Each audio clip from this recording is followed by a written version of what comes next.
Chile presentan Doble Clic.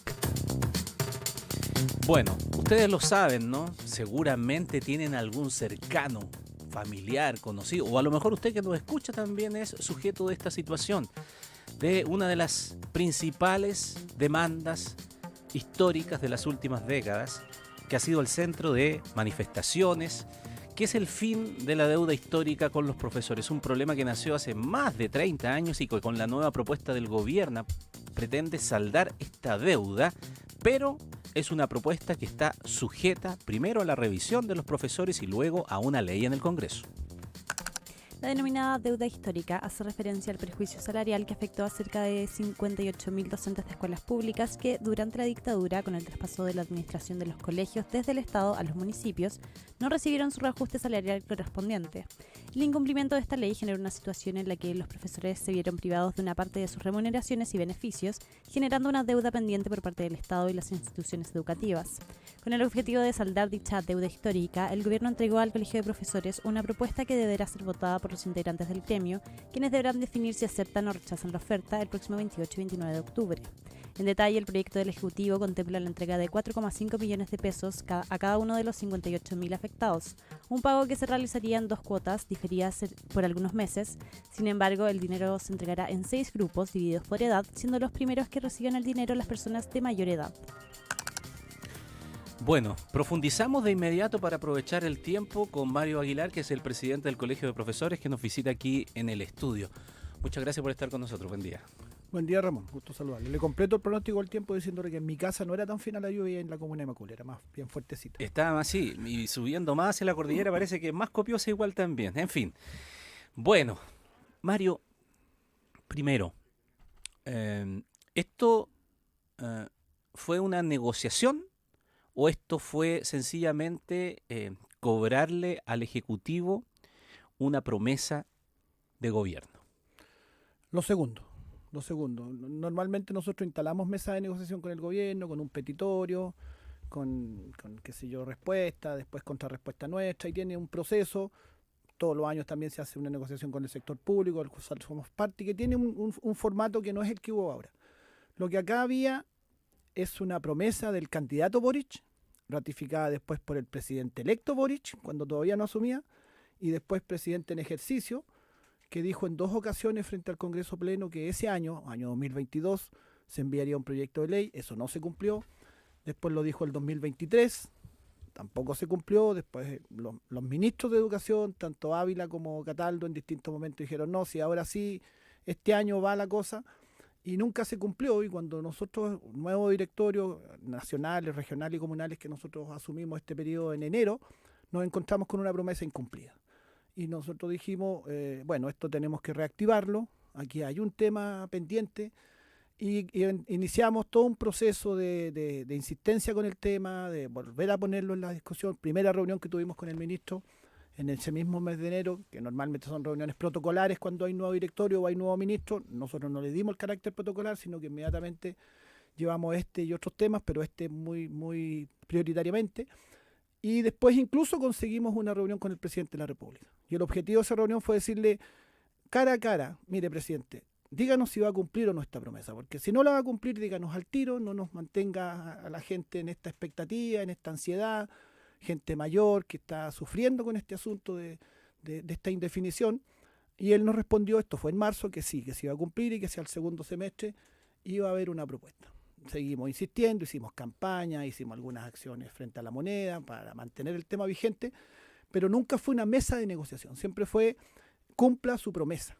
Usted dijo que iba a hacer una propuesta de reparación a la deuda histórica y eso es lo que estamos esperando. Y finalmente, este lunes se completó esta propuesta de reparación de la deuda histórica. Nosotros a eso le damos el valor de que por primera vez un gobierno en todos estos años pone una propuesta sobre la mesa. Ahora, ya vamos a los detalles de la propuesta, pero por eso es que se habla de un bono reparatorio. Así y aquí es. no de saldo una deuda, porque guardando todas las proporciones, ¿no? y perdonando el ejemplo, ¿no? Pero toda la discusión que hay respecto de los cobros en exceso que han hecho las ISAPRES, por ejemplo, hay todo un mecanismo que se le va llegando una carta, a usted le vamos a devolver tanto en tanto periodo, dependiendo de esto, porque es un cálculo especial, porque usted pagaba esto y se le subió esto, etcétera, y entonces está como acorde a lo que pagó en exceso. Aquí es un bono reparatorio que es igual para todos, que no necesariamente cubre lo que es efectivamente la deuda. Sí, con el ejemplo de ISAPRE, yo como ciudadano me siento que me van a devolver una cosa y por otro lado me la van a cobrar y va a quedar empatada la cosa. Por Así eso que- dije con la Sí, distancia que significa exacto, sí. el ejemplo. Yo espero que esto no sea así de tramposo. No, en este caso hay una propuesta modesta, yo lo debo decir, de reparación, en el entendido que la deuda total, si calculáramos desde el año 81 que comenzó a cada docente hasta el día de hoy, es una cifra sideral, y eso siempre todo el mundo lo ha entendido que ya eso prácticamente es impagable.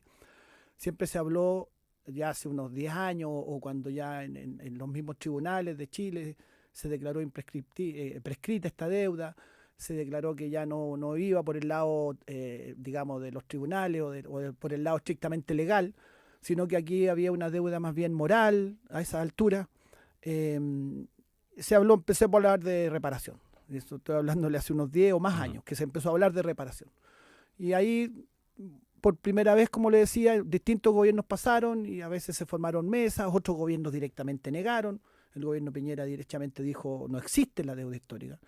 Ya, otros gobiernos, a pesar de reconocer que existía, se formaban mesas, pero era dilatación, nunca se llegó a nada, nunca se llegó a una propuesta concreta. Hoy día hay una propuesta concreta, modesta yo la considero, pero es una propuesta y nuestros colegas tienen que resolverlo porque siempre dijimos además, eso lo establecimos como estrategia nosotros, como definición en nuestra Asamblea Nacional de enero, el día que el gobierno haga una propuesta, eso se va a consultar a nuestros colegas. ¿A quiénes? A los directamente afectados, no es que vota todo profesor.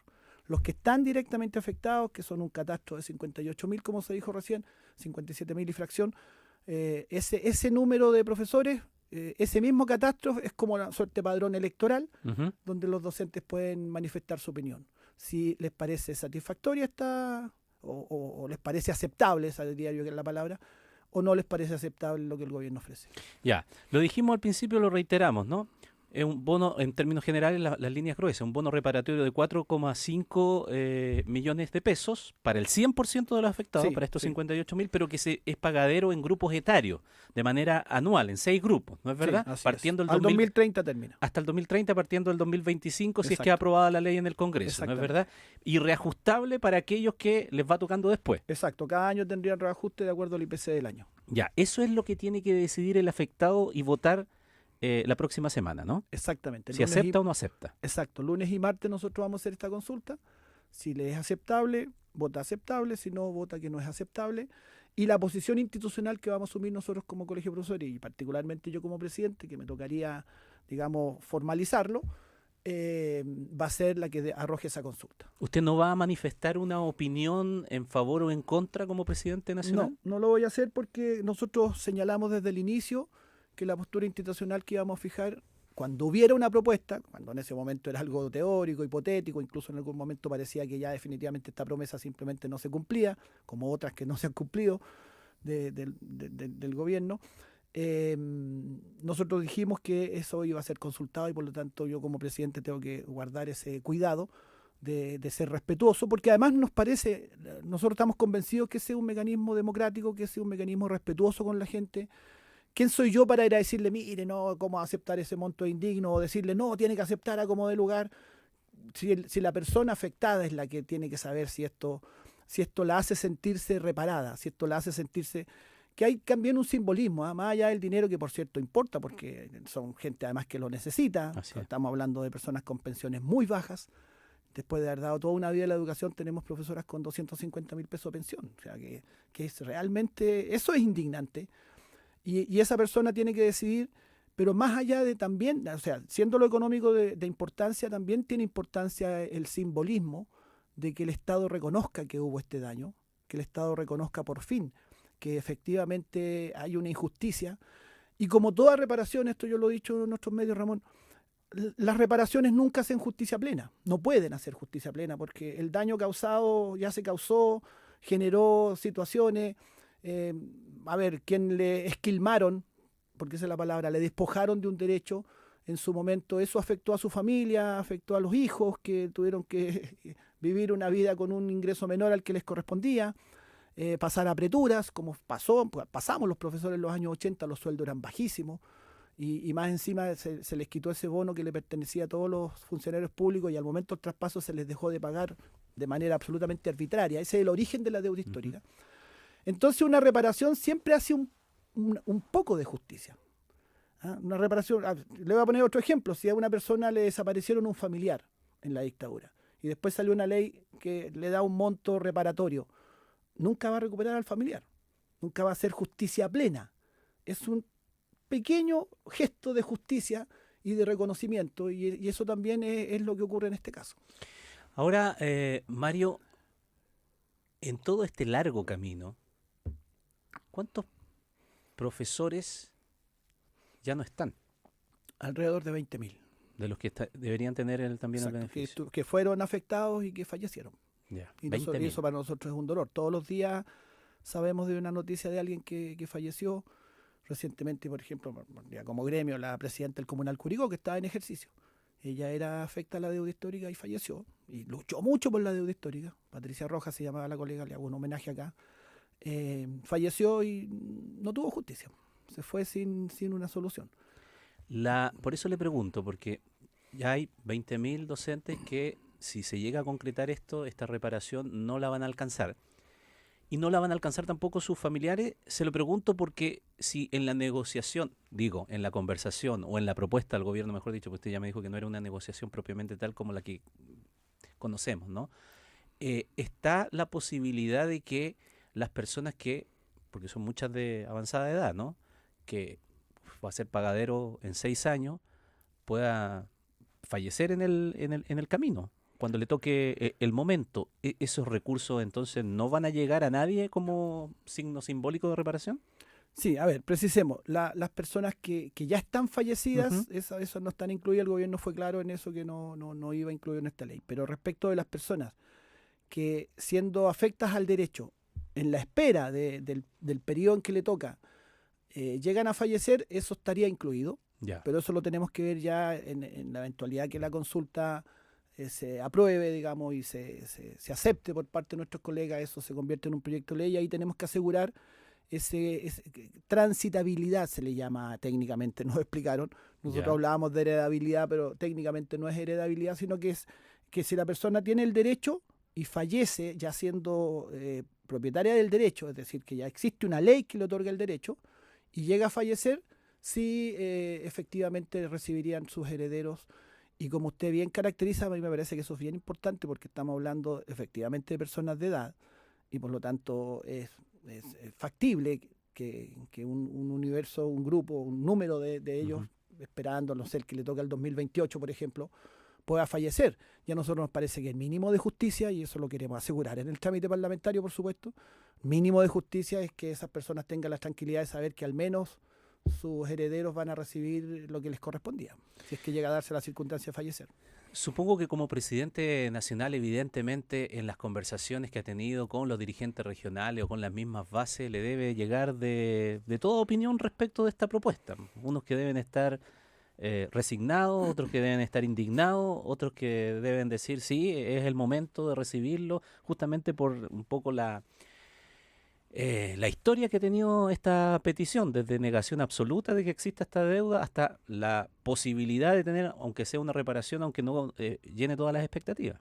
Efectivamente, usted creo que dijo más o menos lo que ha surgido. Los que se indignan, creen que esto no es lo que corresponde, los que dicen agradezco, por fin algo nos va a llegar, los que dicen no me gusta el monto pero lo voy a aceptar, otros que dicen no, yo no voy a aceptar.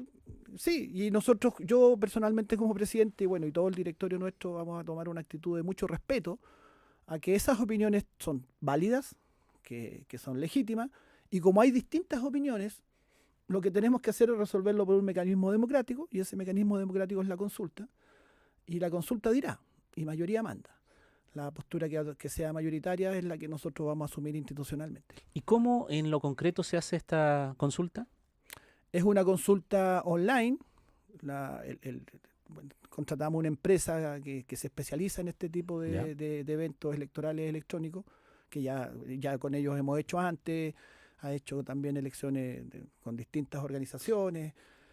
Por lo tanto, tiene sistemas de validación y son temas que son bastante confiables, y las personas con clave única o con una validación vía preguntas que está asociada al número del documento, el carnet, etcétera, que es un sistema confiable, van a poder manifestarse. Y como sabemos que son personas que algunas de ellas no tienen gran manejo de los dispositivos electrónicos y todo eso, vamos a habilitar en cada sede nuestra, que hay por todo el país, ¿Ya? que la gente pueda ir. Ahí van a haber dispositivos habilitados para que puedan votar, y si necesitan algún tipo de asistencia poder hacerlo, pero en definitiva facilitar que la gente pueda votar. Va a poder votar desde sus casas o va a poder ir a la sede, donde no es que sea presencial el voto, sino que ahí Se va a entiende. poder hacer electrónicamente su votación. Mario, ¿y cuál es la posibilidad de una votación amplia dentro de ese universo? Me refiero, si está ese número, de qué manera catastrado y de qué manera, ¿cómo decirlo?, en línea, atento, en coordinación y en comunicación constante, si ustedes han hecho otro tipo de, por ejemplo, de consulta en el tiempo, como para tener una comunicación directa con la gran mayoría de esos docentes, o si alguno a lo mejor no sabe todavía cómo, o están todo eso, cada uno registrado y lista cerrada. No, tenemos el registro de cada uno, pero no tenemos ni sus domicilios de todos, ni sus teléfonos, obviamente. Pero en general en nuestro gremio funcionan las redes. Tenemos nosotros directorios regionales, comunales, que por supuesto los comunales sobre todo tienen una cercanía con sus Correcto. jubilados, y por lo tanto ya está en marcha todo un sistema de difusión y de promoción de esto. Entendemos que no van a votar los 58.000, porque ni en las elecciones presidenciales vota todo el mundo, no. Pero sí creemos que un número de varios miles va a ser representativo, más que si la decisión la tomara este presidente solo, o los 9 dirigentes nacionales, o los 300 miembros de la Asamblea Nacional, que son nuestros dirigentes regionales y comunales, sino que en cualquier caso, cualquiera sea el número, pero esperamos que sabemos que hay interés, y ya hemos recibido muchas consultas de cómo hacer la votación, y en muchos lugares además los jubilados están organizados, nuestros colegas jubilados, y están al alero del colegio de profesores. Entonces hay circuito de comunicación que yo creo que va a permitir que esto tenga la difusión necesaria, y va a haber un número representativo de participación en la consulta. Mario, compartiendo con usted lo que significa de que esto es una decisión muy personal, porque cada cual sabe, porque aquí se le ha dañado la dignidad, no solamente el bolsillo, a las personas Así durante es. mucho tiempo. Así es. Entonces, evaluar eso de la dignidad es una cuestión que nadie puede meterse en eso, ¿no? Pero dicho eso, que es más desde el ámbito personal e individual, desde una mirada más pragmática política, uno podría pensar que si pasado tanto tiempo para esto y recién hay una propuesta, aunque pueda uno considerarla satisfactoria, desde el punto de vista netamente pragmático y político, insisto, es necesario tomarla, porque si no lo hace este gobierno, es difícil que lo haga otro más adelante. Es difícil. Mire todo lo que costó llegar a un gobierno, incluso con promesa hecha y compromiso público, incluso ante el Congreso Pleno. Cuando el presidente Boric el año 2022 dice: en diciembre de este año enviaremos un proyecto, y después eso no se cumple, eso muestra lo difícil que es hacer cumplir un compromiso de este tipo. De hecho, ya han salido voces diciendo que se van a gastar 277 millones de dólares, que eso debe gastarse en otra cosa. Entonces, yo creo que nuestros colegas entienden que esto ha sido bien difícil. Aquí hubo todos los directorios anteriores a mi presidencia. Yo fui presidente también en otro periodo, pero incluyendo todos los demás presidentes se la jugaron también por la deuda histórica, intentaron, hicieron movilizaciones. El gran mérito del gremio es haber mantenido vigente el tema estos 43 años, y cada vez que se intentó sepultarlo y decir: no, esto ya no va más, déjense de joder, más o menos, que se nos decía por algunos gobiernos, si esta cuestión ya no va, dejen de hacer demagogia, en fin, se nos decía muchas cosas, y con distintos presidentes del gremio, y nosotros tuvimos el mérito de nunca cejar, nunca aflojar, y no lo vamos a hacer hasta que esto no sea una ley de la República que haga una reparación. Pero tiene usted razón. O sea, si uno mira el cuadro político y mira incluso las predicciones de las próximas elecciones, no se ve muy auspicioso que en un futuro gobierno esto tuviera mucha acogida. Esa es la verdad. Y eso nuestros colegas lo saben y va a ser parte de su reflexión también. Y claro, yo por eso digo la cifra es modesta. Todos entendemos que es una cifra modesta la que se está ofreciendo. Pero bueno, es lo que el gobierno ha ofrecido. Fue enfático el ministro Cataldo en que no había espacio para algo más, que esto era, según él, el máximo esfuerzo que podía hacer el gobierno. Yo no soy gobierno y ellos sabrán por qué lo dicen, pero no sé si uno puede pensar que es el máximo esfuerzo. Pero en fin, esa fue la respuesta que tuvimos. Por lo tanto, ahora nuestros colegas tienen que decidir. Y eso será el 28 y 29 de octubre. Estaremos pendientes a esa votación para, obviamente, seguir de cerca el proceso y qué deciden, en definitiva, los directamente afectados, los 58.000. 57.600. 57.600 docentes en nuestro país que esperan desde hace tanto tiempo una reparación. Mario Aguilar, presidente del Colegio de Profesores, muchas gracias por esta conversación con nosotros. Gracias, Ramón, por la invitación. Doble Clic. Conduce